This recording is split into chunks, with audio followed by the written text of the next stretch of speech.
Le millionnaire a forcé un mariage avec une vierge de 21 ans. Il pensait tout contrôler. Pure erreur. La jeune femme cachait quelque chose qui détruirait ses plans. Ce qui s'est passé après était à couper le souffle. Sophie Martin fixait son reflet dans le miroir en pied, reconnaissant à peine la jeune femme devant elle. La robe de mariée, d'une valeur supérieure au revenu annuel de toute sa famille, ressemblait à une cage de soie et de dentelle.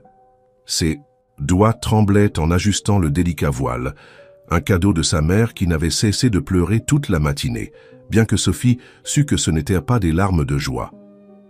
À 21 ans, elle aurait dû célébrer son diplôme universitaire, pas se préparer à épouser un homme qu'elle n'avait rencontré que 2 fois. La première fois, c'était lors d'un gala de charité 6 mois auparavant, où Alexandre Leroy l'avait à peine regardé avant de reporter son attention sur son téléphone. La deuxième fois, c'était lors de la signature du contrat, où son avocat avait fait la plupart de la conversation pendant qu'il restait assis là, froid et imposant, comme une statue taillée dans du granit. « Mademoiselle Martin ?» L'assistant de son père frappa à la porte. « La voiture est prête. » Sophie ferma les yeux, retenant ses larmes. Le poids de l'avenir de sa famille pesait sur ses épaules comme une chose tangible. L'entreprise Martin, construite à partir de rien par son grand-père, était maintenant au bord de la faillite. Une seule signature d'Alexandre Leroy avait suffi à arrêter temporairement leurs créanciers, mais le prix était élevé. Sa main en mariage.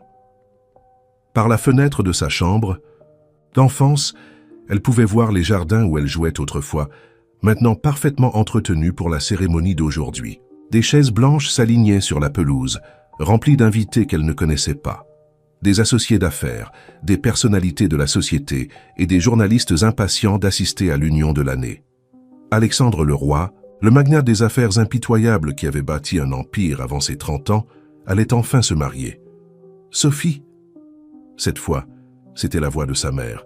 « Ma chérie, il est temps. » La porte s'ouvrit et Élise Martin entra, les yeux rouges, mais le dos droit. « Tu es magnifique !» chuchota-t-elle, tendant la main pour ajuster une mèche rebelle qui s'était échappée du chignon élaboré. « Maman, je... » La voix de Sophie se brisa. « Écoute-moi !» Élise prit les mains de sa fille. « Tu es plus forte que tu ne le crois.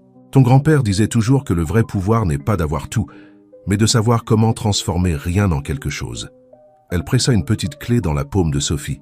« Ceci ouvre un coffre-fort à la Banque nationale. À l'intérieur se trouve tout ce que j'ai pu rassembler sur l'entreprise Leroy. L'information, c'est le pouvoir, mon amour. » Sophie regarda sa mère, des questions se formant sur ses lèvres, mais Élise secoua la tête. « Il n'y a pas le temps. Souviens-toi juste. Ce mariage est peut-être son jeu, mais tu n'es pas obligé de jouer selon ses règles. » La marche nuptiale commença à jouer, ses notes flottant depuis le jardin. Sophie glissa la clé dans une poche cachée cousue dans sa robe, l'esprit en ébullition. Que savait sa mère sur l'entreprise Leroy qu'elle ne disait pas? La marche le long de l'allée ressemblait à un rêve, ou plutôt à un cauchemar au ralenti. Les visages se tournaient pour la regarder, certains compatissants, d'autres calculateurs. Et là, à l'hôtel, se tenait Alexandre Leroy. Son costume sombre était parfaitement taillé, sa posture rigide et son expression illisible. Mais alors qu'elle s'approchait, elle aperçut quelque chose dans ses yeux gris acier qui la fit hésiter. Un éclair de ce qui ressemblait presque à de la reconnaissance, rapidement masqué par son indifférence froide habituelle. Le prêtre commença la cérémonie, ses paroles passant sur Sophie comme des vagues lointaines. Elle sentit la main de Leroy prendre la sienne, chaude, malgré tout le reste en lui, qui semblait taillé dans la glace. Alors qu'ils échangèrent les alliances, ses doigts effleurèrent sa paume, et elle aurait juré l'avoir senti se tendre au contact. « Je le veux », dit-il, sa voix profonde portant à travers le jardin silencieux. Les mots sonnaient plus comme une transaction commerciale que comme un vœu. Quand ce fut son tour, Sophie le regarda vraiment, et dit clairement « Je le veux ». Mais dans son esprit, elle ajouta silencieusement « Je promets de découvrir le secret que tu caches. Je promets de savoir pourquoi ça devait être moi. Et je promets que tu ne me trouveras pas aussi facile à contrôler que tu le penses. » Le baiser fut bref, formel, mais en se retirant, les yeux de Leroy se plissèrent légèrement, comme s'il avait en quelque sorte entendu ses déclarations, silencieuses de défi. « Bien, pensa Sophie, qu'il se pose des questions. qu'il pense qu'il a gagné. Car en se tournant pour faire face à la foule applaudissante, Sophie sentit le poids de la clé de sa mère contre son cœur, et elle sut. Ce n'était que le début. Le jeu qu'il pensait jouer allait devenir beaucoup plus compliqué qu'il ne l'avait prévu. Le manoir Leroy se dressait devant eux, un chef-d'œuvre moderniste de verre et d'acier qui semblait percer les nuages. Alors que leur limousine franchissait les grilles, Sophie remarqua des caméras suivant leurs moindres mouvements. La sécurité était partout, déguisée mais vigilante, leurs oreillettes captant le soleil de fin d'après-midi. « Vos affaires ont déjà été déplacées dans votre aile », annonça Alexandre, brisant le silence. D'une heure depuis qu'ils avaient été quittés le lieu de la cérémonie. Il ne l'avait même pas regardé, son attention fixée sur sa tablette. « Madame Dubois, la gouvernante en chef, vous fera visiter. J'ai des réunions jusqu'à tard ce soir. »« Mon aile ?» Sophie haussa un sourcil. « Pas notre aile ?» Pour la première fois depuis qu'ils étaient montés dans la voiture, il se tourna pour la regarder. « Vous attendiez-vous à autre chose ? C'est un arrangement commercial, mademoiselle Martin. Rien de plus. »« Madame Leroy » le corrigea-t-elle, observant avec satisfaction sa mâchoire se crisper. « C'est bien mon nom maintenant, n'est-ce pas ? Vous avez payé assez cher pour cela. » La voiture s'arrêta, et avant qu'il ne puisse répondre, la porte fut ouverte par un chauffeur en uniforme. Alexandre sortit en premier, sans se donner la peine de l'aider à descendre. Sophie rassembla sa robe et le suivit, prenant conscience de l'entrée massive avec ses escaliers de marbre et ses fontaines. Une grande femme d'une 60aine d'années s'approcha, ses cheveux gris tirés en un chignon sévère. « Bienvenue, Madame Leroy. Je suis Madame Dubois. Si vous voulez bien me suivre ?» Sophie sentit la présence d'Alexandre disparaître derrière elle, alors qu'elle suivait la gouvernante dans ce qui serait sa nouvelle maison. La visite fut extensive. Le manoir avait 6 étages, dont 2 niveaux souterrains qui abritaient un spa, une salle de sport et ce que Madame Dubois appelait les zones privées de Monsieur Leroy, qui étaient strictement interdites d'accès. Elle s'avéra être une suite luxueuse au 3e étage, comprenant un salon, une chambre, un dressing et une salle de bain plus grande que son ancien appartement. Les vues sur la ville étaient à couper le souffle, mais Sophie ne put s'empêcher de remarquer que chaque fenêtre était équipée de systèmes de sécurité sophistiqués. Le dîner est servi à 19h précises dans la salle à manger principal, l'informa Madame Dubois. Monsieur Leroy y assiste rarement, mais il s'attend à ce que vous mainteniez les apparences. Le personnel doit voir que tout est normal. Normal ? Sophie rit doucement. Y a-t-il quoi que ce soit de normal dans tout cela, Madame Dubois ? L'expression de la femme plus âgée s'adoucit légèrement. Vous n'êtes pas la première jeune femme que j'ai vue entrer dans cette maison avec des rêves de le changer, Madame Leroy. Mais laissez-moi vous donner un conseil. Concentrez-vous plutôt sur la survie.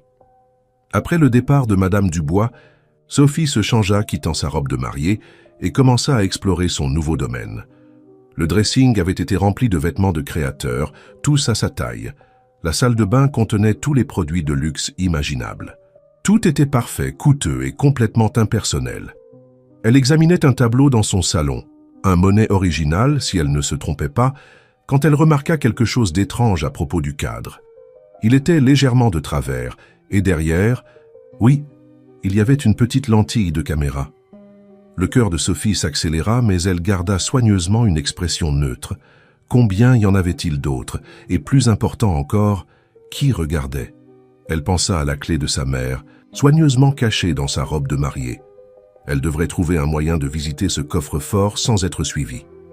À 19h précises, elle se rendit à la salle à manger, où un repas élaboré fut servi sur de la porcelaine.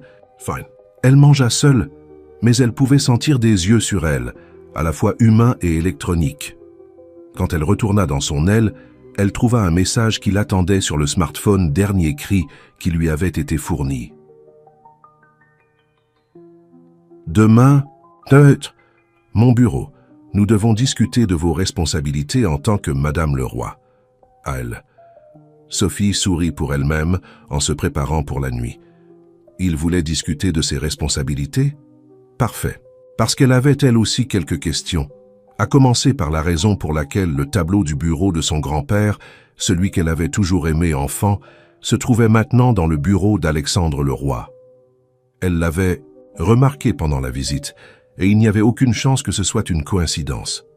Allongée dans l'énorme lit, Sophie repensa à l'étrange regard dans les yeux d'Alexandre pendant la cérémonie.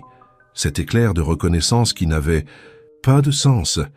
Elle pensa à l'avertissement cryptique de sa mère et à la caméra cachée derrière le monnet.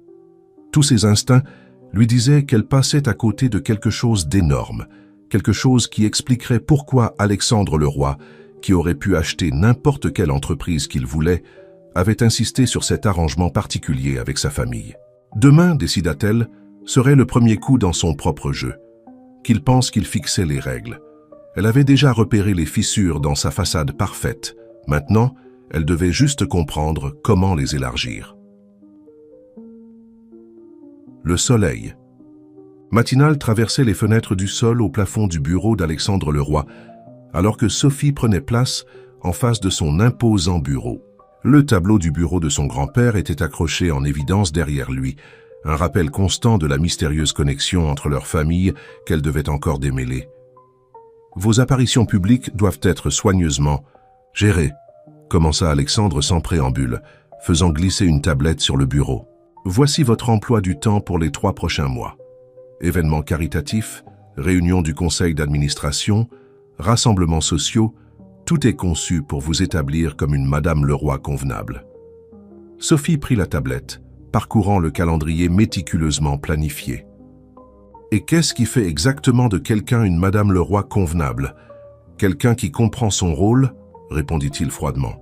Quelqu'un qui ne pose pas de questions inutiles ou ne s'écarte pas du scénario. Comme les caméras. Dans ma chambre, Sophie observa attentivement son expression. Font-elles aussi partie du scénario? Pendant une fraction de seconde, quelque chose passa sur son visage. De la surprise? De l'inquiétude? Mais c'était parti avant qu'elle ne puisse l'identifier correctement. Le système de sécurité n'est pas négociable. C'est pour votre protection. Protection contre quoi, Alexandre? Ou devrais-je dire, contre qui? Il se leva brusquement, marchant vers la fenêtre. Vous ne comprenez pas le monde dans lequel vous êtes entrée, Sophie. Il y a des gens qui utiliseraient n'importe quelle faiblesse, n'importe quelle vulnérabilité. Il s'arrêta, les épaules tendues. Suivez simplement l'emploi du temps. Et si je ne le fais pas? Il se retourna vers elle et pour la première fois, elle vit autre chose que de la froideur dans ses yeux, un soupçon de désespoir, rapidement masqué. Alors l'accord est rompu. L'entreprise de votre famille s'effondre et tout ce que votre grand-père a construit disparaît du jour au lendemain. Sophie se leva, lissant sa robe de créateur. Intéressant que vous mentionniez mon grand-père. Dites-moi, Alexandre, comment? Êtes-vous entré en possession de son tableau préféré? La question atteignit sa cible. La façade composée d'Alexandre se fissura légèrement, sa main se crispant sur le cadre de la fenêtre. Cela ne vous concerne pas. Tout dans cette maison me concerne maintenant, rétorqua Sophie, s'approchant de lui. Y compris pourquoi? Ma mère semble en savoir plus sur votre entreprise qu'elle ne le devrait, y compris pourquoi vous aviez besoin de ce mariage, au point de payer des milliards pour l'obtenir. Il bougea avec une rapidité inattendue, comblant la distance entre eux jusqu'à ce qu'ils ne soient qu'à quelques centimètres l'un de l'autre. Ne poussez pas cela, Sophie. Certaines questions sont mieux laissées sans réponse. Mais si près, Sophie pouvait voir le léger tremblement de sa main, la lueur à peine perceptible de sueur sur son front. Cet homme, ce titan de l'industrie supposément intouchable, avait peur de quelque chose. « Je jouerai mon rôle en public », concéda-t-elle, soutenant son regard. « Mais en retour, je veux avoir accès aux dossiers de l'entreprise. Tous. Si je dois être le visage de l'entreprise Le Roi, je devrais savoir ce que je représente. » Absolument pas. Alors je suppose que vous devrez expliquer au conseil d'administration pourquoi votre nouvelle épouse est remarquablement absente de tous leurs événements. Je suis sûr que la presse se régalera de cela. Ils restèrent dans un silence tendu, engagés dans une bataille de volonté. Finalement, Alexandre recula, attrapant son téléphone. « Donnez-lui un accès de niveau 2, aboya-t-il, limité aux opérations actuelles uniquement. » Il termina l'appel et la fixa d'un regard dur. « Satisfaite ?» Sophie sourit doucement. « Pour l'instant. » Alors qu'elle se tournait pour partir, sa voix l'arrêta. « Sophie. » Elle s'arrêta à la porte. « Faites attention à ce que vous cherchez. Certaines portes, une fois ouvertes, ne peuvent plus être refermés. Elle partit sans répondre, l'esprit en ébullition. L'accès de niveau 2 n'était pas grand-chose, mais c'était un début. Plus intéressante était la réaction d'Alexandre à ses questions sur le tableau et son grand-père. Il y avait une histoire là, profonde et peut-être douloureuse, à en juger par sa réponse. De retour dans son aile, Sophie se changea pour mettre des vêtements de sport et se dirigea vers la salle de gym. Elle avait besoin de réfléchir, et le tapis de course l'avait toujours aidé à éclaircir ses idées. Tout en courant, elle catalogua mentalement ce qu'elle savait. Les caméras. Dans sa chambre, qu'Alexandre n'avait ni confirmé ni nié avoir commandé. Sa réaction particulière au tableau de son grand-père. La connaissance mystérieuse de sa mère sur l'entreprise Leroy. Et maintenant, son avertissement sur les portes qu'on ne peut refermer. Tout cela pointait vers quelque chose de plus grand qu'un simple arrangement commercial. Mais quoi? Et comment cela se connectait-il à ce regard de reconnaissance qu'elle avait vu pendant la cérémonie de mariage? Un mouvement attira son attention, un reflet dans les miroirs de la salle de gym. Quelqu'un l'observait depuis le couloir, mais quand elle se retourna, il avait disparu. Juste un autre rappel que dans cette maison de secret, elle n'était pas la seule à être attentive. Cette nuit-là, alors qu'elle se préparait pour sa première apparition publique en tant que Madame Leroy, un gala de charité au musée d'art de la ville, Sophie prit une décision. Elle jouerait la parfaite épouse en public, exactement comme il le voulait. Mais dans l'ombre, elle utiliserait chaque opportunité, chaque bribe d'accès qu'il lui donnerait pour découvrir la vérité. Le gala du musée d'art battait son plein lorsque Sophie fit son entrée au bras d'Alexandre. Elle sentait le poids de centaines de regards sur eux, le couple en or du moment, la mystérieuse jeune mariée et le milliardaire impitoyable. Sa robe vert émeraude, sélectionnée par l'équipe de relations publiques d'Alexandre, scintillait sous les lustres en cristal. « Rappelez-vous, murmura Alexandre alors qu'il descendait le grand escalier, Thomas Chen essaiera de monopoliser votre attention. Il cherche des informations sur la fusion à Singapour. Ne vous engagez pas. » Sophie serra son bras, peut-être un peu plus fort que nécessaire. « Inquiet que je révèle vos secrets, chérie ?» Avant qu'ils ne puissent répondre, ils furent entourés par l'élite parisienne. Sophie observa avec fascination comment Alexandre se transformait, son comportement froid remplacé par un charme étudié. Il jouait parfaitement son rôle, l'homme d'affaires accompli montrant fièrement sa belle nouvelle épouse. « Madame Leroy », une voix suave interrompit ses observations. « Je ne crois pas que nous ayons eu le plaisir. » Sophie se retourna pour se retrouver face à face avec un homme remarquablement beau dans la trentaine. Son sourire était chaleureux, mais ses yeux étaient vifs, calculateurs. « Jacques Berthier », se présenta-t-il avec une légère révérence. « Une vieille connaissance de votre mari. » Quelque chose dans son ton fit tiquer l'instinct de Sophie. C'était l'homme dont Alexandre l'avait prévenu, celui qui l'observait à la salle de sport. « Monsieur Berthier », reconnut-elle froidement. « Depuis combien de temps connaissez-vous mon mari ?»« Oh, Alexandre et moi remontons loin, » répondit Jacques, ses yeux ne quittant jamais son visage. « Nous étions ensemble en pensionnat. En fait, je connaissais très bien sa famille, y compris sa mère. » De l'autre côté de la salle, Sophie vit Alexandre se tendre au milieu d'une conversation, son attention soudainement fixée sur eux, bien qu'il n'ait pas pu entendre les paroles de Jacques. « Sa mère ?» Sophie garda une voix décontractée. « J'adorerais en entendre parler. Alexandre parle rarement de sa famille. » Le sourire de Jacques devint prédateur. « Non, j'imagine que non. Particulièrement pas à propos de Berthier. » La voix d'Alexandre coupa leur conversation comme une lame d'acier. Il se matérialisa à côté de Sophie, sa main possessive sur sa taille. « Je ne savais pas que vous seriez là ce soir. Je ne l'aurais manqué pour rien au monde, » répondit Jacques avec aisance. « Je racontais justement à votre charmante épouse nos années d'école, des moments si intéressants, n'est-ce pas ?» La tension entre les deux hommes était palpable. Sophie pouvait sentir les doigts d'Alexandre s'enfoncer dans son côté.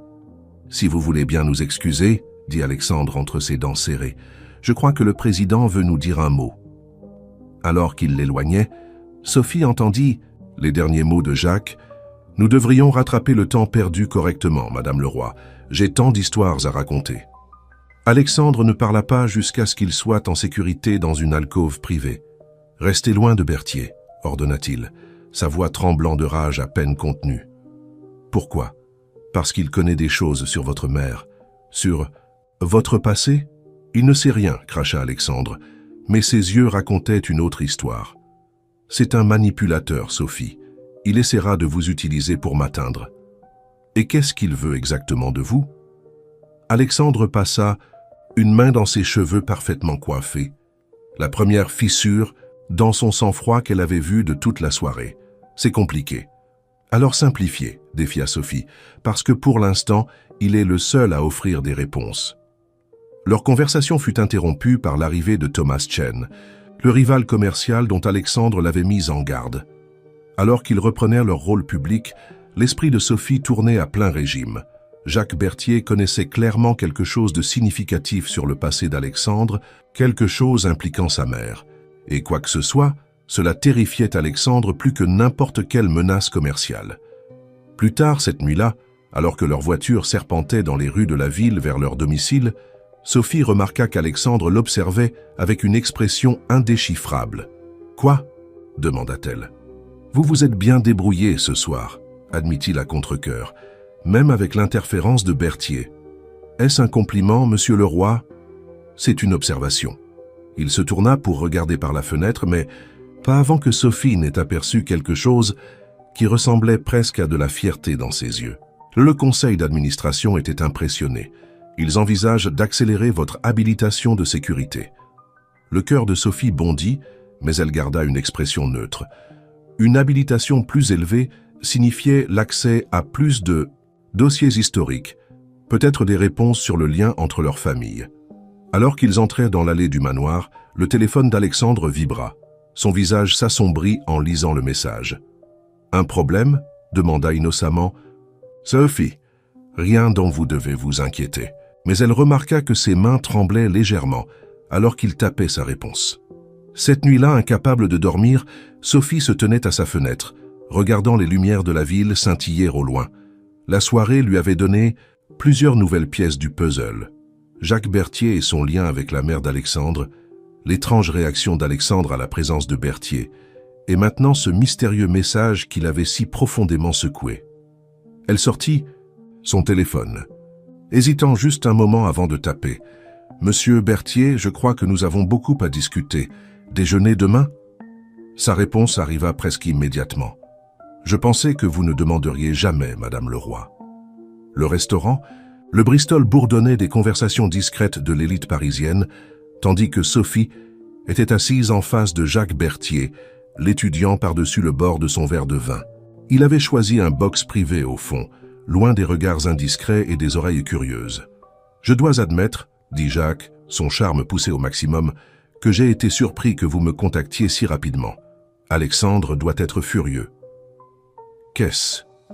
Qui vous fait penser qu'il est au courant ?» rétorqua Sophie, observant attentivement sa réaction. Le sourire de Jacques s'élargit.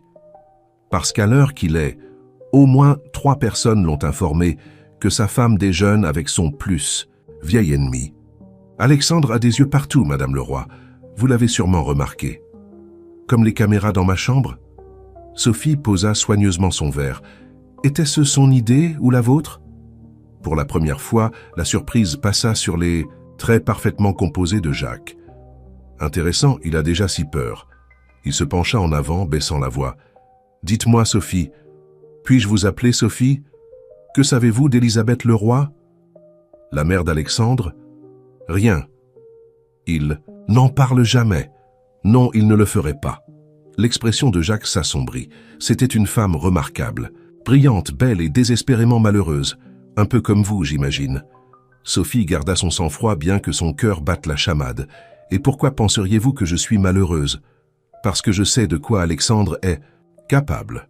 Je l'ai vu devenir ce qu'il est aujourd'hui, un homme si consumé par le contrôle et le pouvoir qu'il arrangerait un mariage pour protéger ses secrets. » Il fit une pause, étudiant son visage. « Mais il a mal calculé avec vous, n'est-ce pas? Vous n'êtes pas aussi facilement contrôlable qu'il l'espérait. » Un serveur s'approcha avec leur plat principal, forçant une pause dans la conversation. Sophie profita de ce moment pour rassembler ses pensées. Jacques révélait des informations, mais soigneusement, stratégiquement. Il voulait quelque chose d'elle, mais quoi? « Le tableau dans son bureau, » dit Sophie une fois qu'ils furent à nouveau seuls. Il appartenait à mon grand-père. Comment? Alexandre l'a-t-il obtenu? Les yeux de Jacques brillèrent. Ah, voilà la bonne question. Mais la réponse ne concerne pas le tableau. Elle concerne ce qu'il y a derrière. Il sortit son téléphone, lui montrant une photographie. Ceci, ça a été pris il y a 25 ans. Le souffle de Sophie se coupa. La photo montrait deux familles lors de ce qui semblait être une réunion estivale. Elle reconnut son grand-père, beaucoup plus jeune, debout à côté d'une belle femme qui ne pouvait être qu'Élisabeth Leroy. Mais ce qui fit accélérer son pouls, c'était la façon dont ils se regardaient, avec une intimité indéniable. « Votre grand-père et Élisabeth étaient plus que des amis », confirma doucement Jacques. « Ils étaient amoureux, mais Gérard Leroy, le père d'Alexandre, l'a découvert. Et disons simplement qu'il ne l'a pas bien pris. »« Que lui est-il arrivé ?» chuchota Sophie, bien qu'une partie d'elle ne voulait pas savoir. Officiellement. Un tragique accident. Elle a perdu le contrôle de sa voiture par une nuit pluvieuse. La voix de Jacques était amère. Alexandre n'avait que 12 ans. Il a vu des choses qu'aucun enfant ne devrait voir. Et après, Gérard Leroy l'a transformé en une image miroir de lui-même, froid calculateur impitoyable. L'esprit de Sophie tournait à toute allure. Mais quel rapport avec l'entreprise de ma famille? Avec ce mariage? Jacques se recula, son expression grave. Tout. Gérard Leroy a détruit la première entreprise de votre grand-père en punition. De la liaison. Mais Élisabeth, l'intelligente Élisabeth, elle a laissé quelque chose derrière elle. Quelque chose qui pourrait détruire tout ce que Gérard a construit, tout ce qu'Alexandre contrôle maintenant.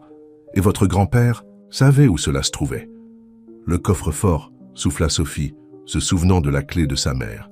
Les yeux de Jacques se durcirent. Quel coffre-fort? Sophie réalisa son erreur trop tard. Elle se reprit rapidement. Je réfléchissais juste à voix haute. Mais pourquoi me dire tout cela? Que voulez-vous? La justice, répondit simplement Jacques. Élisabeth Leroy était comme une mère pour moi. J'ai vu Gérard la détruire, puis transformer Alexandre en monstre.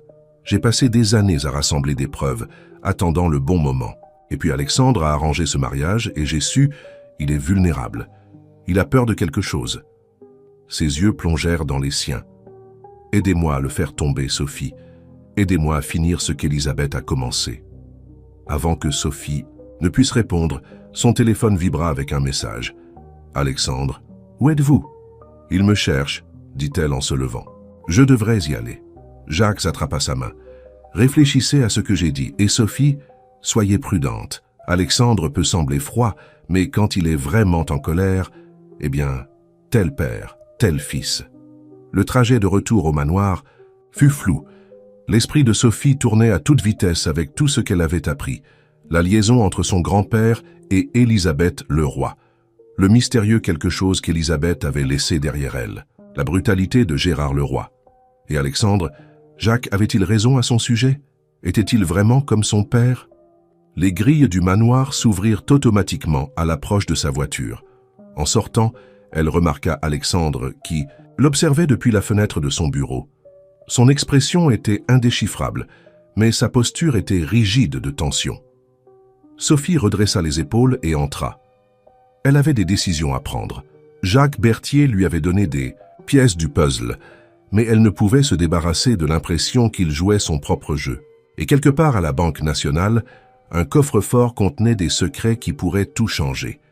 Ce qu'elle ne remarqua pas, c'était la voiture sombre garée de l'autre côté de la rue, ni l'homme à l'intérieur qui prenait des photos de chacun de ses mouvements.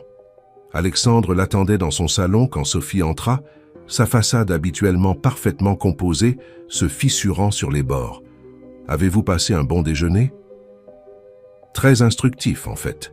Sophie passa devant lui pour se verser un verre d'eau, ses mains stables malgré son cœur qui battait la chamade. « Jacques Berthier vous envoie ses salutations. »« Bon sang, Sophie !» Le poing d'Alexandre s'abattit sur la table d'appoint, la faisant sursauter. « Je vous ai mise en garde contre lui, il est dangereux. » Dangereux parce qu'il connaît la vérité. Elle se tourna pour lui faire face. « À propos de votre mère, de mon grand-père ?» Tout le sang quitta le visage d'Alexandre. « Que vous a-t-il dit ?» Assez pour savoir que ce mariage n'est pas seulement une question de sauver l'entreprise? De ma famille. Il s'agit de garder des secrets enterrés. Elle s'approcha de lui. « Mais voici ce que je ne comprends pas. Pourquoi moi? Si vous vouliez garder les péchés de votre père cachés, pourquoi m'amener dans votre maison? Pourquoi faire de moi votre épouse? Vous pensez tout savoir maintenant ?» Le rire d'Alexandre était dur. Berthier manipule la vérité pour servir son propre agenda. Quoi qu'il vous ait dit, il m'a dit que votre père a détruit la première entreprise de mon grand-père à cause de la liaison avec votre mère. Il m'a parlé de la nuit où elle a disparu. Assez. Le rugissement d'Alexandre résonna dans la pièce. Mais sous la colère, Sophie perçut autre chose dans sa voix, de la douleur brute et vieille de plusieurs décennies. Dans le silence qui suivit, Sophie remarqua que ses mains tremblaient. Sans réfléchir, elle tendit la main pour toucher son bras. Il tressaillit mais ne s'éloigna pas. « Racontez-moi votre version, » dit-elle doucement. « Aidez-moi à comprendre. » Alexandre se dirigea vers la fenêtre, lui tournant le dos. Pendant un long moment, il ne dit rien. Quand il parla enfin, sa voix était à peine plus qu'un murmure. « Cette nuit-là, la nuit où ma mère a disparu, j'étais censé dormir, mais je les ai entendus se disputer. Mon père criait à propos de lettres qu'il avait trouvées, de plans qu'elle avait faits pour le quitter. Il appuya son front contre la vitre froide. Elle est sortie en courant sous la pluie. Il l'a suivie, je les ai suivis aussi. » Le cœur de Sophie battait fort alors qu'elle réalisait qu'elle entendait enfin la vérité, ou du moins la version d'Alexandre. La route était mouillée. Elle conduisait trop vite. Mon père la poursuivait dans sa voiture. La voix d'Alexandre se brisa. « J'ai tout vu. Mais quand la police est arrivée, mon père leur a dit que j'étais à la maison en train de dormir. Il m'a fait répéter ce mensonge encore et encore, jusqu'à ce que je finisse presque par y croire moi-même. Alexandre. » Sophie s'approcha, mais il leva une main pour l'arrêter. « Berthier ne sait pas tout. Il ne sait rien des documents que ma mère a essayé d'envoyer à votre grand-père cette nuit-là. Des documents qui auraient pu détruire mon père, et moi avec lui. » Il se retourna enfin pour lui faire face. « Votre grand-père a protégé ces documents toutes ces années, me protégeant par la même occasion, bien que je n'ai jamais compris pourquoi. Quand il est tombé malade l'année dernière, il m'a contacté. Il m'a fait promettre de vous protéger, vous et votre famille, en retour. Alors ce mariage faisait partie de ma promesse envers lui. Oui, l'entreprise de votre famille avait besoin d'être sauvée. Mais plus que cela, j'avais besoin de vous garder proche, de vous garder en sécurité. » Ses yeux rencontrèrent les siens. « Berthier ne cherche pas la justice, Sophie. Il cherche ses documents, et il vous utilisera pour les obtenir, tout comme il a essayé d'utiliser ma mère il y a toutes ces années. » L'esprit de Sophie tournait à toute allure. La clé du coffre-fort brûlait dans sa poche comme un charbon ardent. Sa mère aurait-elle pu connaître l'existence de ces documents? Était-ce pour cela qu'elle avait donné la clé à Sophie le jour de son mariage? Un coup à la porte interrompit ses pensées. Madame Dubois entra, sa composure habituelle ébranlée. « Monsieur le roi, il y a eu une brèche dans le système de sécurité. Quelqu'un a accédé au serveur privé. » Alexandre se redressa, sa vulnérabilité disparaissant derrière son masque d'homme d'affaires. « Quand ? » ?»« Pendant le déjeuner, monsieur. Pendant que vous étiez. » Distrait. Ses yeux se tournèrent brusquement vers Sophie, qui releva le menton d'un air de défi. « Ne me regardez pas. J'étais avec Berthier tout le temps. »« Exactement, » dit Alexandre d'un air sombre. « Il vous a occupé pendant que ces hommes s'infiltraient dans nos systèmes. » Il se tourna vers Madame Dubois. « Verrouillez tout, maintenant. » Alors que Madame Dubois sortait précipitamment, le téléphone d'Alexandre vibra. Son visage s'assombrit en lisant le message. « Qu'est-ce que c'est ?» demanda Sophie. Berthier passe à l'action. Il lui montra l'écran. C'était une photographie de sa mère entrant à la Banque nationale cet après-midi même. Le sang de Sophie se glaça. D'une manière ou d'une autre, Berthier était au courant du coffre-fort. Mais comment? À moins que... Elle regarda l'expression hantée d'Alexandre et réalisa soudain avec clarté. Elle n'était pas la seule à avoir des secrets à protéger. La Tesla élégante fendait la circulation parisienne comme une balle, les phalanges d'Alexandre blanches sur le volant. Sophie s'agrippait à son siège alors qu'il prenait un autre virage à une vitesse alarmante. « Ma mère ira bien », insista-t-elle, bien que sa voix tremblât. « Berthier n'oserait pas. Vous ne savez pas de quoi il est capable », la coupa Alexandre. « J'ai vu son vrai visage. L'extérieur charmant n'est qu'un masque. » Le téléphone de Sophie vibra à nouveau. Un autre message de Berthier. « Le temps presse, Sophie. Choisissez votre camp avec soin. » Alexandre jeta un coup d'œil à son écran. Il joue avec nous. C'est exactement ce qu'il veut. Nous faire paniquer, nous rendre imprudents. Alors ralentissez et réfléchissez. Sophie agrippa son bras. Qu'y a-t-il exactement dans ces documents pour que tout le monde soit si désespéré de les trouver? La mâchoire d'Alexandre se crispa. Des preuves, de tout. Les comptes offshore que mon père utilisait pour détruire ses rivaux, les pots de vin, le chantage, les... Il s'arrêta, prenant une inspiration brusque. Ma mère rassemblait des preuves depuis des années. Elle allait tout exposer et travailler avec votre grand-père pour tout faire tomber légalement, mais mon père l'a découvert. Et maintenant, Berthier veut terminer ce qu'elle a commencé. Pressa Sophie. Non. La voix d'Alexandre était dure. Berthier était le protégé de mon père avant de se retourner contre lui. Tout ce qu'il a appris sur la manipulation et le pouvoir, il l'a appris de Gérard Leroy. Il ne veut pas la justice, il veut le contrôle. Ces documents ne détruiraient pas seulement l'héritage de mon père, ils détruiraient des milliers d'emplois, de pensions, de familles. Ils s'arrêtèrent brusquement devant la Banque nationale au moment où la mère de Sophie sortait par les portes tournantes. Les yeux d'Élise Martin s'élargirent à leur vue, mais avant qu'elle ne puisse parler, un SUV noir s'arrêta à côté. « Maman, monte dans la voiture, maintenant !» cria Sophie. Élise courut vers eux, mais la porte du SUV s'ouvrit brusquement. Jacques Berthier en sortit, aussi lisse et imperturbable que jamais.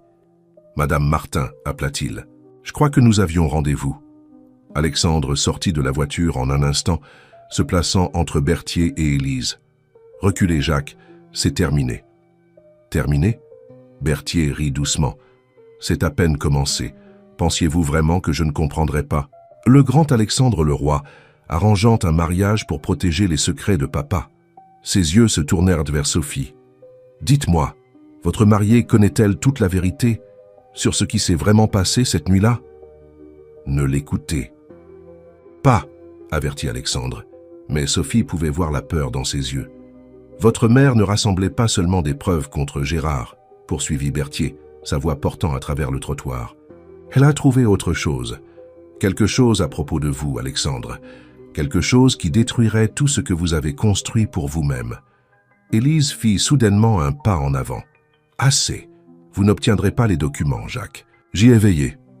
Le masque charmant de Berthier glissa un instant, révélant quelque chose de froid et reptilien en dessous. Qu'avez-vous fait? Maman? Sophie s'approcha de sa mère, remarquant pour la première fois à quel point elle semblait pâle. Que se passe-t-il? Je suis désolée, ma chérie. La voix d'Élise était à peine un murmure. Je pensais te protéger. Toutes ces années, je pensais... Elle vacilla légèrement. Alexandre la rattrapa avant qu'elle ne puisse tomber. Elle a besoin d'un hôpital, maintenant. Personne ne va nulle part. La voix de Berthier avait perdu tout son charme.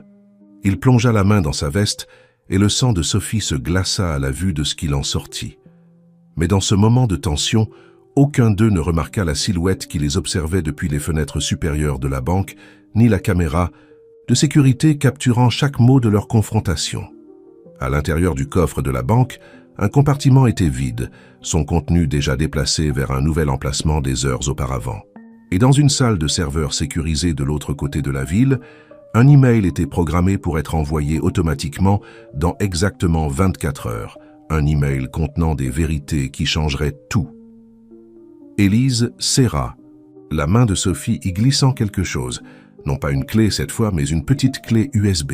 « Fais confiance à ton instinct », chuchota-t-elle, « comme j'aurais dû faire confiance au mien il y a toutes ces années. » Les yeux d'Alexandre se fixèrent sur la clé, la reconnaissance traversant son visage. « C'est...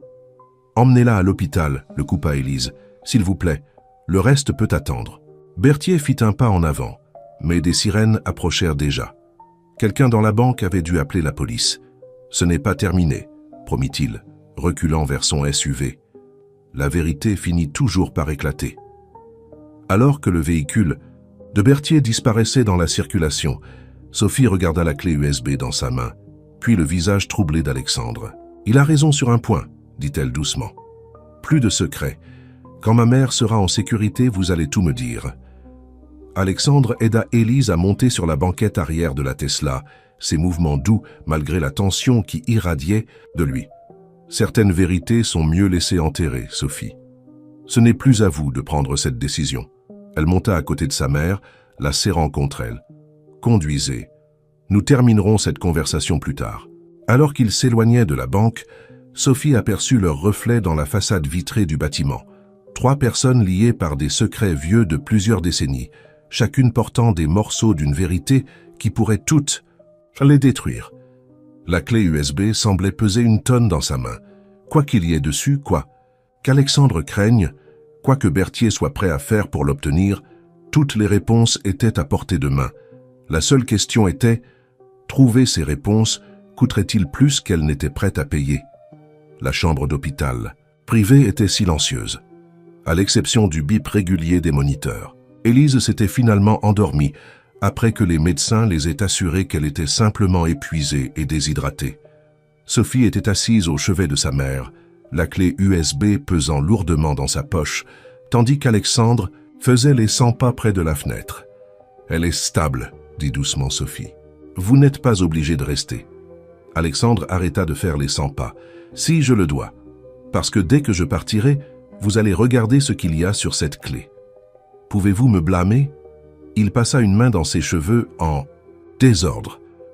Les hommes de Berthier ont déjà essayé de violer la sécurité de l'hôpital 2 fois. Quoi qu'il y ait sur cette clé, ça ne vaut pas la peine de risquer votre vie. Alors dites-moi vous-même. Sophie se leva, lui faisant « Face, quelle est la vérité sur cette nuit-là? Qu'a découvert votre mère à votre sujet ?» Pendant un long moment, Alexandre ne dit rien. Quand il parla enfin, sa voix était différente, plus jeune en quelque sorte, plus vulnérable. « Je vous ai dit que j'avais tout vu cette nuit-là, mais je ne vous ai pas tout dit de ce que j'ai vu. » Il se dirigea vers la fenêtre, regardant les lumières de la ville. Mon père ne poursuivait pas seulement ma mère, il me poursuivait aussi. Sophie retint son souffle. « Quoi ?» J'avais volé ses dossiers privés, ceux dont ma mère avait besoin. Elle ne savait pas que je l'aidais. Personne ne le savait. Je rassemblais des preuves depuis des mois, copiant des documents, enregistrant des conversations. Ses mains se serrèrent en poing. J'avais 12 ans, mais je n'étais pas stupide. Je voyais ce qu'il lui faisait, comment il contrôlait et manipulait tout le monde autour de lui. « Vous essayez de l'aider à s'échapper », réalisa Sophie. « J'avais tout planifié. Les documents devaient aller à votre grand-père, qui les remettrait aux autorités. Ma mère et moi disparaîtrions. Nouvelles identités, nouvelle vie. » Sa voix se brisa. « Mais mon père a découvert, pas à propos de moi, à propos de ses plans à elle. Quand il l'a confrontée cette nuit-là, j'ai paniqué. J'ai couru vers sa voiture avec les dossiers, mais elle... » Il s'arrêta, ses épaules tremblant. « Elle a vu votre père la suivre et est partie sans vous, » termina doucement Sophie, « pour vous protéger. Elle pensait que j'étais en sécurité au lit. Elle ne savait pas que j'étais impliqué. L'accident... » La voix d'Alexandre n'était plus qu'un murmure maintenant. Si je n'avais pas essayé de jouer les héros, si j'étais simplement resté en dehors de tout ça, vous étiez un enfant qui essayait de sauver sa mère. Sophie s'approcha de lui. Ce n'était pas votre faute. Berthier l'a compris des années plus tard, que j'avais été impliqué cette nuit-là. Il s'en sert pour me faire chanter depuis. Parce que les documents, ils n'ont pas tous disparu dans le ravin avec ma mère. Certains ont survécu. Des preuves non seulement des crimes de mon père, mais de ce que j'ai fait après. Que voulez-vous dire? Alexandre se tourna enfin pour lui faire face. Quand j'ai repris l'entreprise, je n'ai pas seulement maintenu l'empire de mon père, je l'ai étendu en utilisant les mêmes méthodes, les mêmes comptes offshore, les mêmes tactiques brutales. Je me disais que j'étais différent, que j'étais plus intelligent, plus contrôlé. Mais Berthier avait raison. Je suis devenu exactement ce que mon père voulait que je sois. Jusqu'à ce que mon grand-père vous contacte l'année dernière, poussa Sophie. Il était malade, mais son esprit était toujours aussi vif. Il m'a dit qu'il savait, à propos de cette nuit-là, de mon rôle dans tout ça. Il avait gardé les documents survivants toutes ces années, me protégeant autant qu'il se protégeait lui-même. Mais il s'inquiétait de ce qui vous arriverait, à vous et à votre mère, quand il ne serait plus là. Les yeux d'Alexandre rencontrèrent les siens. Il m'a fait promettre de vous protéger des gens comme mon père, comme moi. Alors vous avez arrangé notre mariage pour tenir cette promesse, pour me protéger? Au début, oui, mais ensuite je vous ai rencontré à ce gala de charité, et vous m'avez regardé de la même façon que ma mère regardait mon père autrefois, comme si vous pouviez voir à travers la façade, jusqu'à ce qu'il y avait en dessous. Ça m'a terrifié. Sophie pensa à la clé USB dans sa poche. Et qu'y a-t-il là-dessus? D'autres preuves? Probablement tout. Les documents originaux que j'ai volés, plus tout ce que votre grand-père a rassemblé au fil des ans. Assez pour détruire non seulement l'héritage de mon père, mais le mien aussi. Il s'approcha d'elle. Berthier les veut parce qu'ils valent des millions pour les bons acheteurs, mais ils sont aussi la preuve de ma complicité, à la fois comme enfant et comme adulte. Avant que Sophie ne puisse répondre, son téléphone vibra. C'était un message d'un numéro inconnu. Vérifiez votre email. Il est temps de voir qui est vraiment Alexandre Leroy. Presque simultanément, le téléphone d'Alexandre s'alluma avec des alertes, son visage pâlit en les lisant. « Qu'est-ce que c'est » demanda Sophie. « C'est sorti tout. Quelqu'un vient de divulguer 2 décennies de documents confidentiels de l'entreprise Leroy à tous les grands médias. » Il la regarda d'un air accusateur. « Avez-vous » ?« Non, » protesta Sophie. « Je n'ai même pas encore regardé la clé. » Sa mère s'agita dans le lit d'hôpital. « C'est moi, » dit faiblement Élise, ses yeux s'ouvrant lentement. « Ou plutôt, j'ai mis cela en mouvement. Une police d'assurance, au cas où il m'arriverait quelque chose. »« Maman, pourquoi ?»« Parce que l'histoire ne pouvait pas se répéter, » dit fermement Élise. « Parce que certains cycles doivent être brisés. » Le téléphone d'Alexandre ne cessait de sonner maintenant. L'empire qu'il avait construit s'effondrait en temps réel, et tout ce qu'il pouvait faire était regarder. Mais alors que Sophie étudiait son visage, elle vit quelque chose d'inattendu, du soulagement. « Que se passe-t-il maintenant » demanda-t-elle doucement. Il la regarda vraiment, peut-être pour la première fois. Cela dépend de... Fou! Les 48 heures suivantes passèrent dans un tourbillon de chaos. L'action de l'entreprise Leroy s'effondra alors que les médias se régalaient des documents divulgués. Des années de transactions douteuses, d'espionnage industriel et de manipulation financière furent exposées au grand jour. Mais au milieu de cette frénésie, Sophie remarqua quelque chose d'étrange.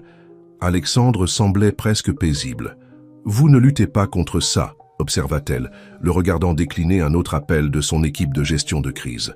Ils étaient dans son bureau à domicile, où le tableau qui avait tout déclenché était toujours accroché au mur.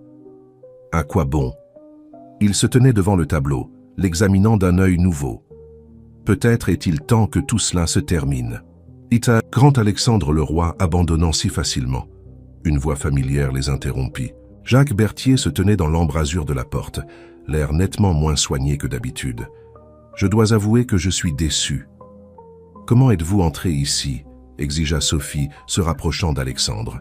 « L'argent ouvre toutes les portes, surtout quand cet argent appartient à Gérard Leroy. » Le sourire de Berthier était froid.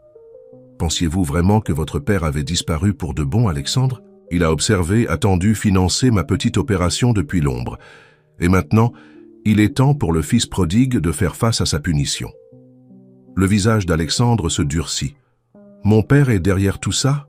Tout? » « Pas tout, » admit Berthier. Le coup d'éclat d'Élise avec l'email était une surprise, un coup brillant, soit dit en passant. Mais Gérard préparait cela depuis des années, attendant le moment parfait pour vous rappeler qui détient vraiment le pouvoir. « Les caméras dans ma chambre, » réalisa Sophie. Elles n'étaient pas d'Alexandre. « Très bien, Madame Leroy. Nous avions besoin de savoir si vous nous conduiriez aux documents. Gérard était convaincu que votre grand-père les avait laissés à votre famille. » Berthier s'avança dans le bureau. « Mais maintenant, ça n'a plus d'importance. Les dégâts sont faits. L'entreprise Leroy est finie. Si mon père veut me détruire, pourquoi vous envoyer ?» La voix d'Alexandre était dangereusement calme. « Pourquoi ne pas venir lui-même ?» Le sang-froid de Berthier vacilla légèrement. « Parce qu'il se réserve ce plaisir.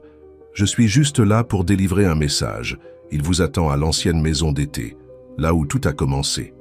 Là où ma mère est morte. » corrigea froidement Alexandre. « Là où elle a essayé de voler son héritier, » rétorqua Berthier. « Tout ce qui s'est passé cette nuit-là était à cause de vous, Alexandre.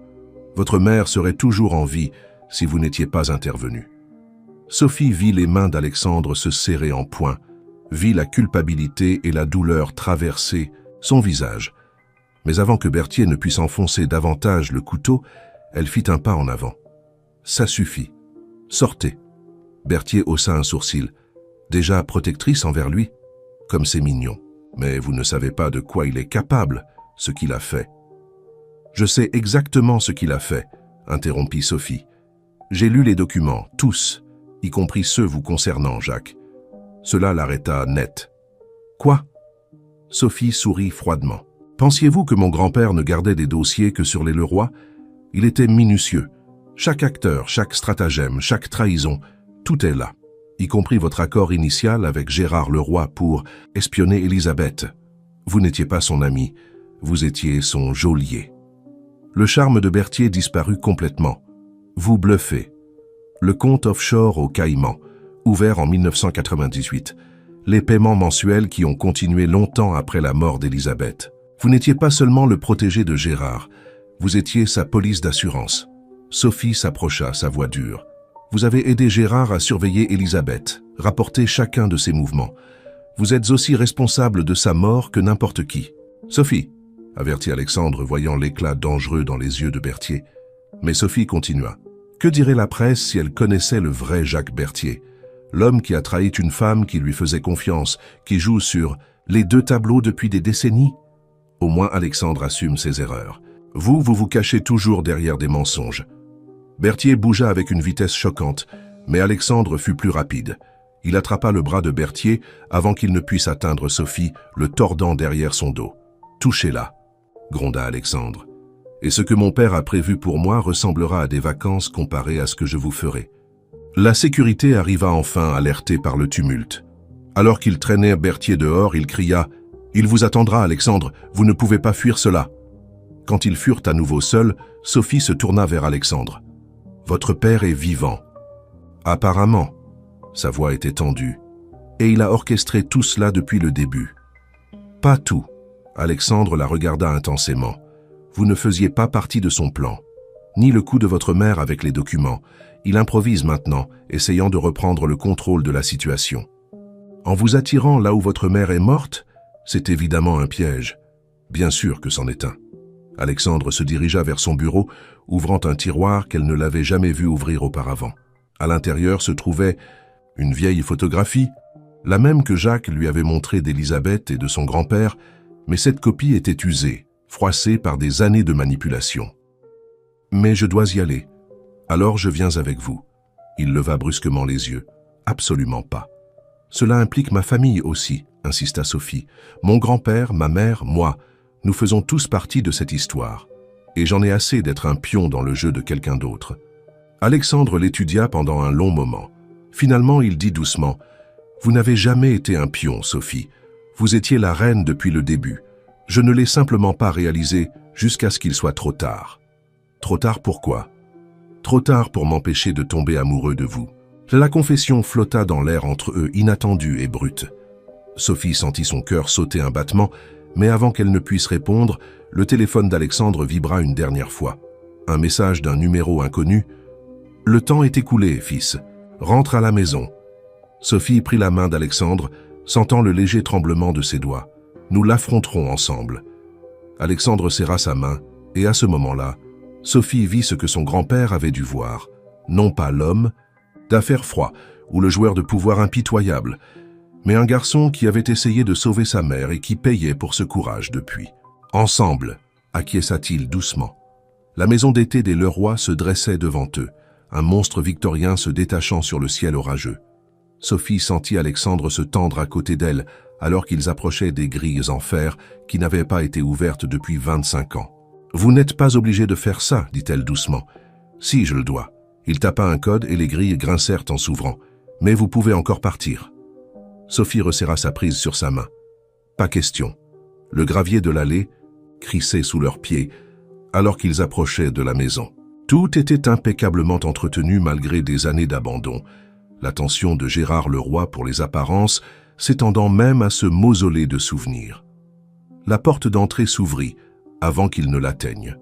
Une grande silhouette se tenait dans l'ombre du vestibule et Sophie sentit le souffle d'Alexandre se couper. « Bienvenue à la maison, fils. » La voix de Gérard Leroy était douce comme du whisky vieilli, avec juste une pointe de venin en dessous.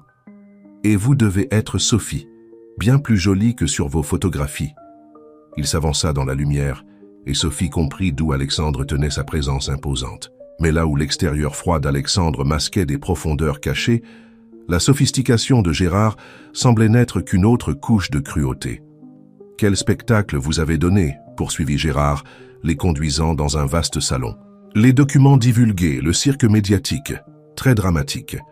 Votre mère aurait apprécié la théâtralité. Pourquoi maintenant, exigea Alexandre. Pourquoi attendre toutes ces années? Gérard s'installa dans un fauteuil en cuir comme un roi sur son trône, parce que vous deveniez trop puissant, trop indépendant. Tout comme votre mère, je devais vous rappeler où réside le vrai pouvoir. En détruisant tout ce que j'ai construit, en vous rappelant que tout ce que vous avez construit était grâce à moi.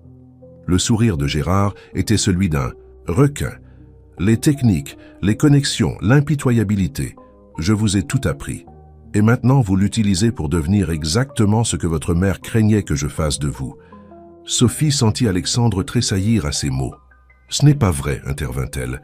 Alexandre a protégé ma famille, aidé mon grand-père. Ah oui, le noble protecteur. Le rire de Gérard était froid.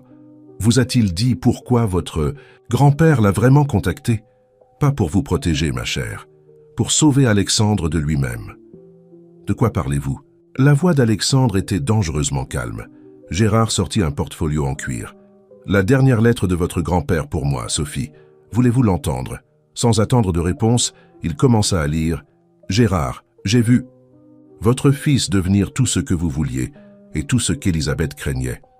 Les documents que j'ai gardés toutes ces années ne sont pas seulement la preuve de vos crimes, mais du poison que vous avez répandu à la génération suivante. Alexandre se tient sur le même précipice que vous autrefois. Seul l'amour vous a ramené à l'époque, quand vous avez rencontré Élisabeth. Peut-être peut-il sauver votre fils aussi. Sophie se tourna vers Alexandre, dont le visage était devenu pâle. Votre grand-père n'a pas arrangé ce mariage pour vous protéger, Sophie, poursuivit Gérard.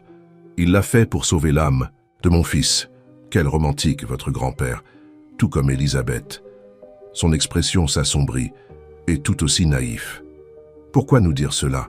Exigea Sophie. Parce que mon fils doit comprendre ses choix. Gérard se leva, sa présence remplissant la pièce. Les documents ont été divulgués. L'entreprise Le Roi est compromise. Mais je peux tout arranger, faire disparaître les preuves, gérer les médias, restaurer ce qui a été perdu. Tout ce qu'Alexandre a à faire est de prendre sa place légitime à mes côtés, de devenir le fils que j'ai élevé. Et s'il refuse? Alors il perd tout. L'entreprise, le pouvoir, le respect. Les yeux de Gérard brillèrent. Et bien sûr, vous, non. La voix d'Alexandre trancha la pièce comme une lame. Vous avez tort, père. Je n'ai rien perdu qui compte vraiment. Il attira Sophie plus près, et elle sentit la tension dans son corps, la façon dont il se tenait enfin droit, sous le poids des attentes de son père. L'entreprise, prenez-la, le pouvoir, gardez-le. J'ai vécu dans l'ombre de votre héritage pendant 25 ans, essayant de prouver que je pouvais être aussi fort, aussi impitoyable que vous. Mais j'en ai fini. Tu es faible, cracha Gérard. Tout comme ta mère. Ma mère était plus forte que vous ne le comprendrez jamais. La voix d'Alexandre tremblait d'émotion. Elle a essayé de me sauver pour que je ne devienne pas vous, et elle a réussi. Je ne pouvais simplement pas le voir jusqu'à maintenant. Le tonnerre éclata dehors et la pluie commença à frapper les fenêtres. À ce moment, Sophie comprit pourquoi son grand-père avait orchestré ce mariage. Pas pour les affaires, pas pour la protection, mais pour cet instant précis, quand Alexandre devrait enfin choisir entre l'homme que son père avait essayé de faire de lui et l'homme qu'il voulait vraiment être.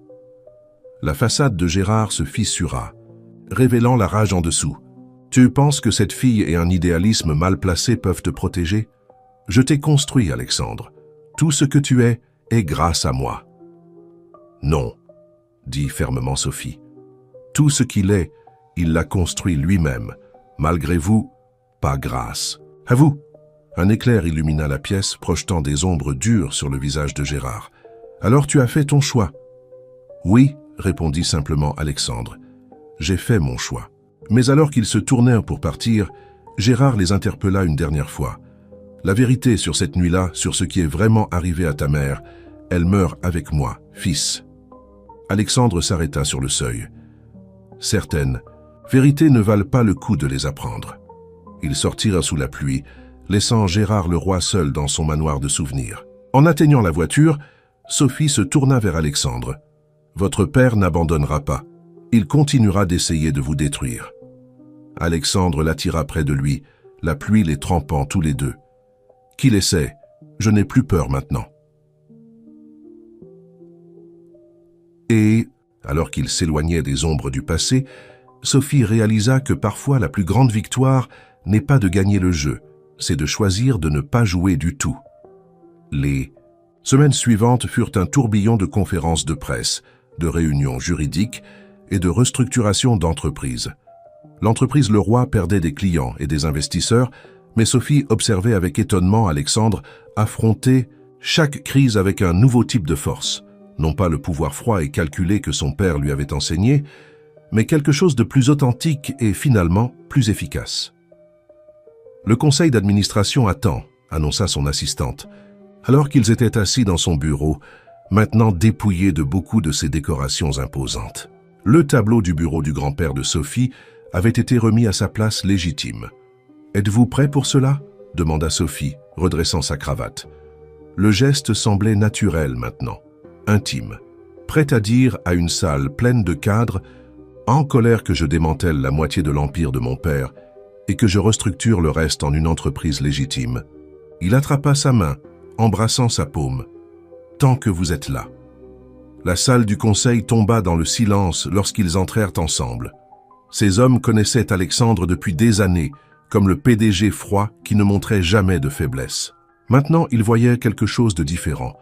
Un homme qui tenait ouvertement la main de sa femme, qui les affrontait avec des yeux clairs et des intentions honnêtes.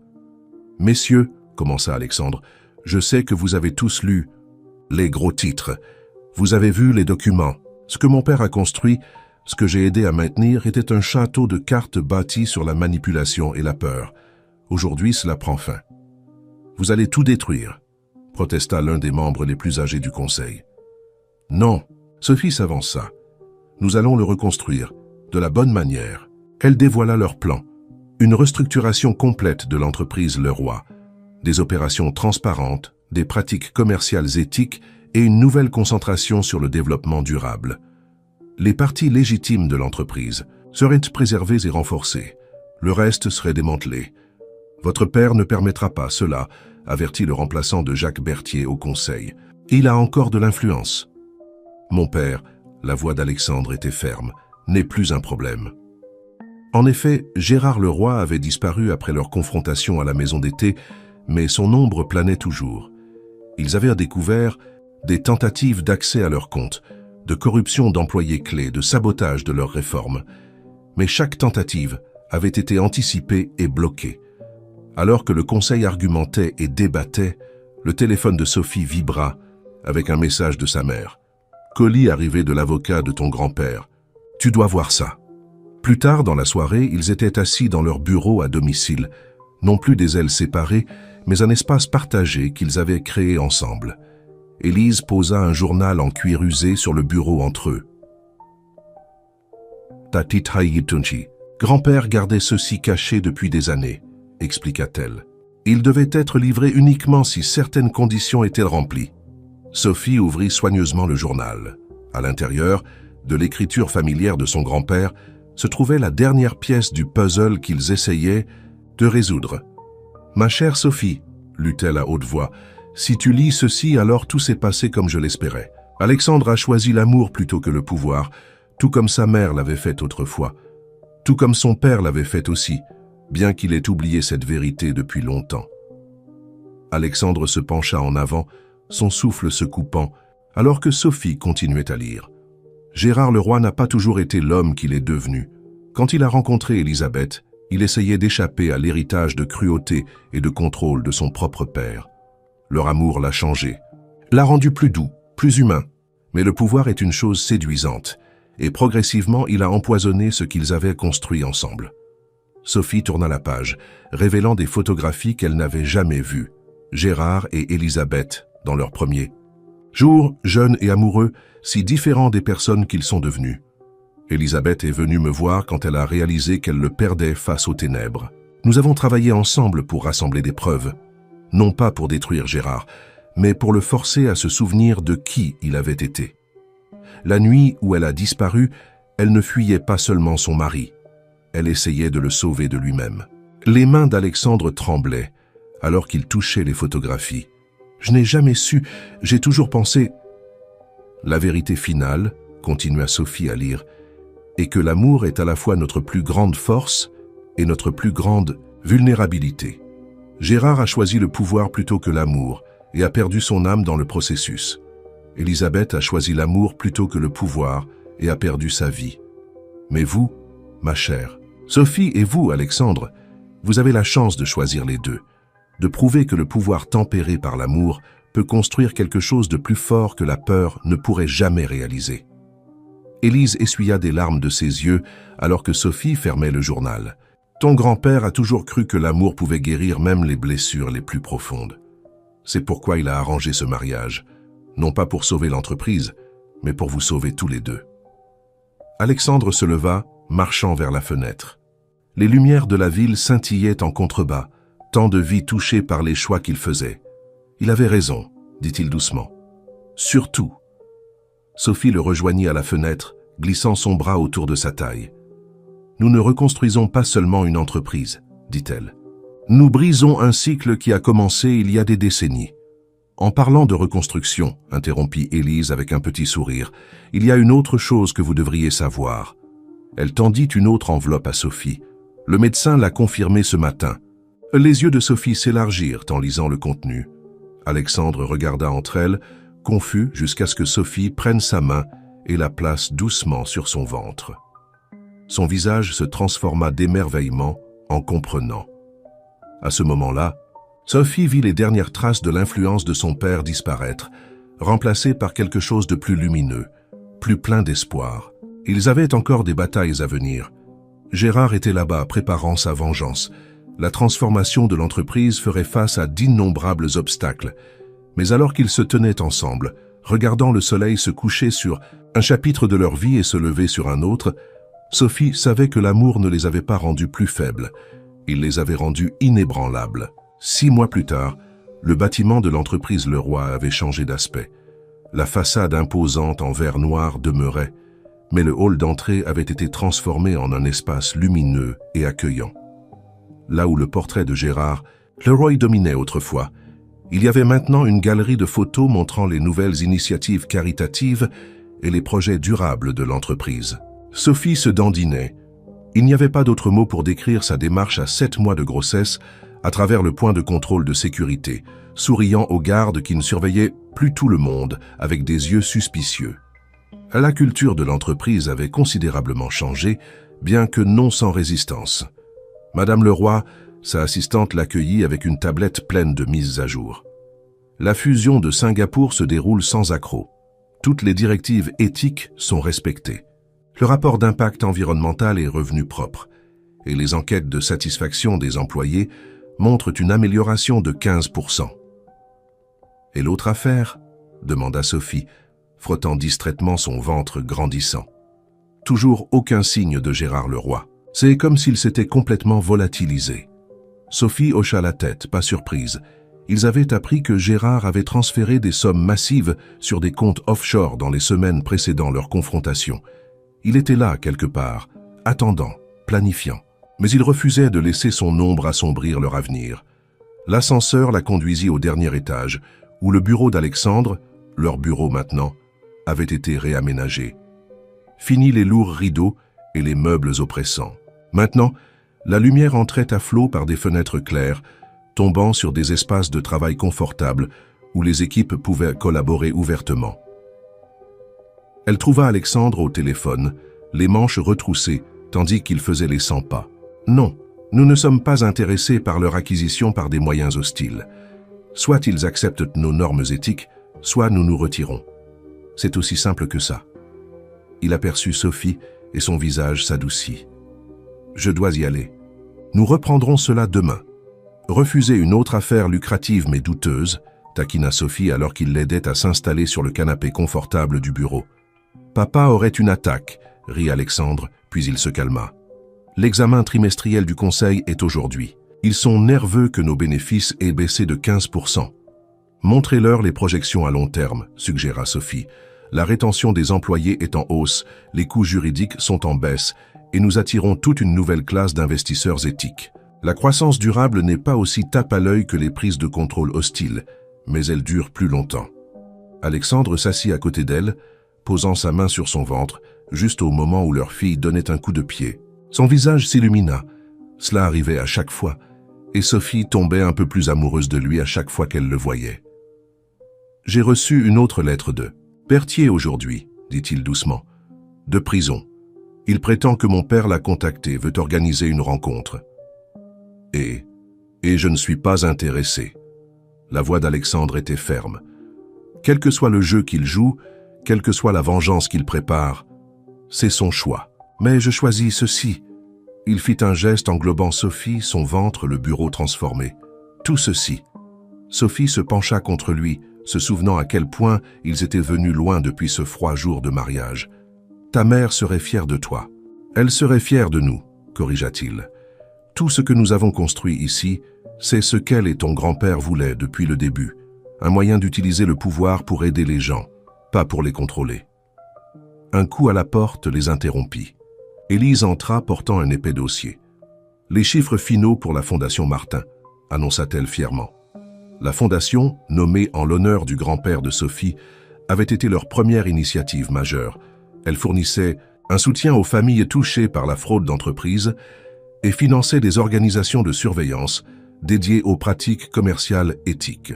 C'était leur façon de s'assurer qu'aucune autre famille ne souffrirait comme la leur l'avait fait. « Prête à affronter le conseil ?» demanda Élise. Alexandre aida Sophie à se lever. « En fait, je pense que ma femme devrait gérer cette présentation. Elle est bien meilleure pour faire voir l'ensemble du tableau aux gens. C'est parce que j'ai eu un excellent professeur, sourit Sophie, pensant à son grand-père.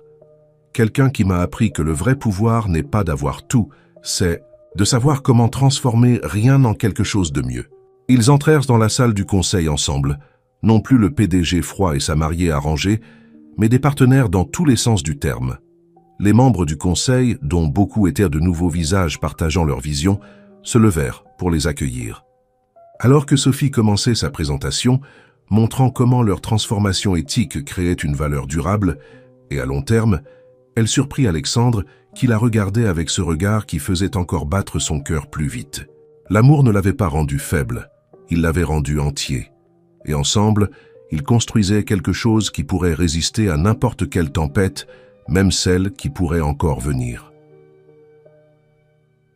Plus tard cette nuit-là, alors qu'ils se tenaient dans la chambre d'enfant qu'ils avaient conçue ensemble, Alexandre entoura Sophie de ses bras par derrière, ses mains berquant leur fille à naître. « J'avais l'habitude de penser que l'amour était une responsabilité, » murmura-t-il.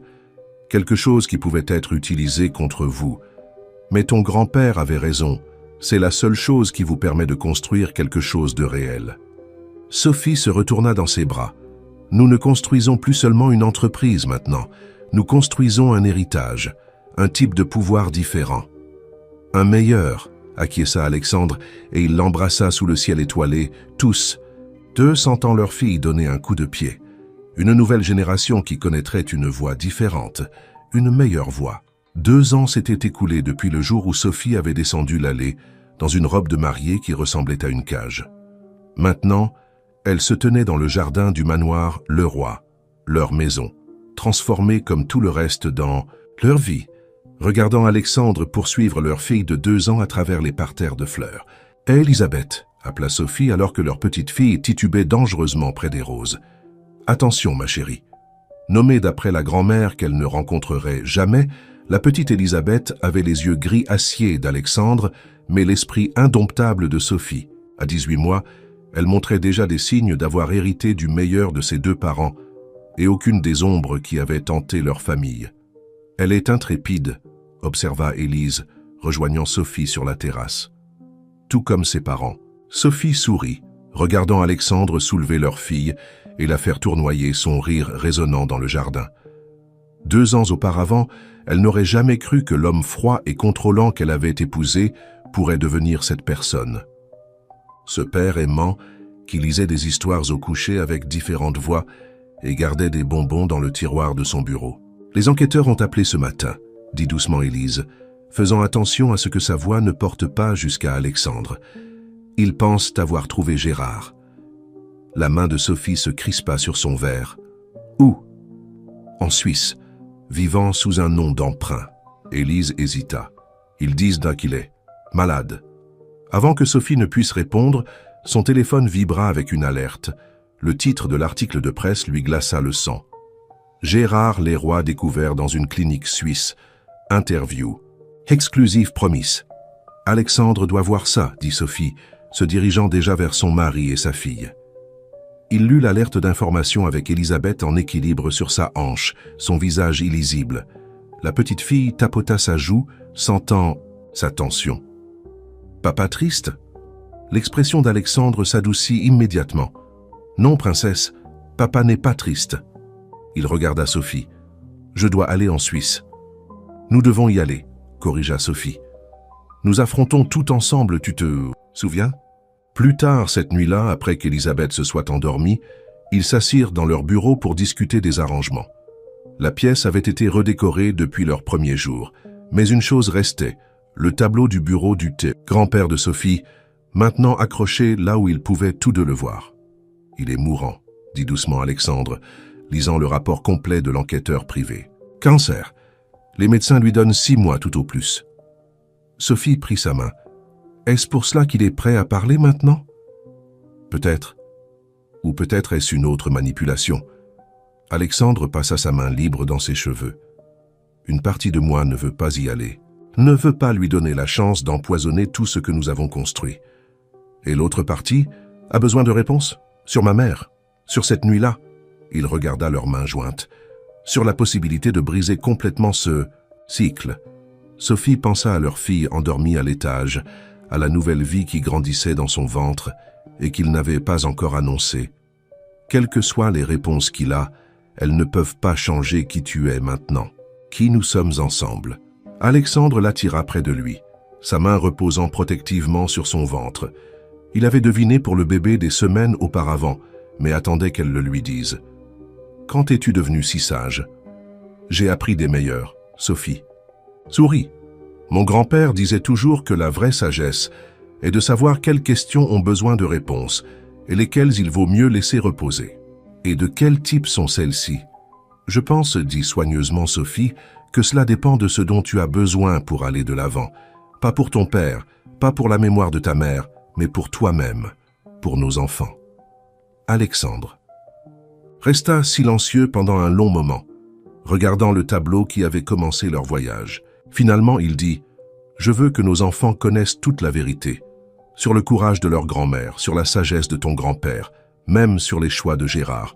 Ils devraient comprendre d'où ils viennent, à la fois la lumière et l'obscurité. » « Alors nous y allons, dit simplement Sophie. Nous écoutons ce qu'il a à dire, et ensuite nous rentrons chez nous et écrivons notre propre histoire. » Comme pour confirmer, un cri se fit entendre à travers le babyphone. Elisabeth voulant son père. Alexandre se leva immédiatement, ses préoccupations professionnelles oubliées face aux besoins de leur fille. Sophie le regarda partir, s'émerveillant de la façon dont l'amour les avait transformés tous les deux. Le mariage arrangé, qui devait être une transaction commerciale, était devenu le fondement de quelque chose qu'aucun d'eux n'aurait pu imaginer. Demain, ils affronteraient Gérard Leroy une dernière fois. Mais ce soir, dans cette maison qu'ils avaient construite ensemble, entourée de l'amour qu'ils avaient choisi malgré tout, Sophie savait que certains arrangements fonctionnaient exactement comme ils étaient censés le faire, juste pas de la manière que quiconque avait prévu.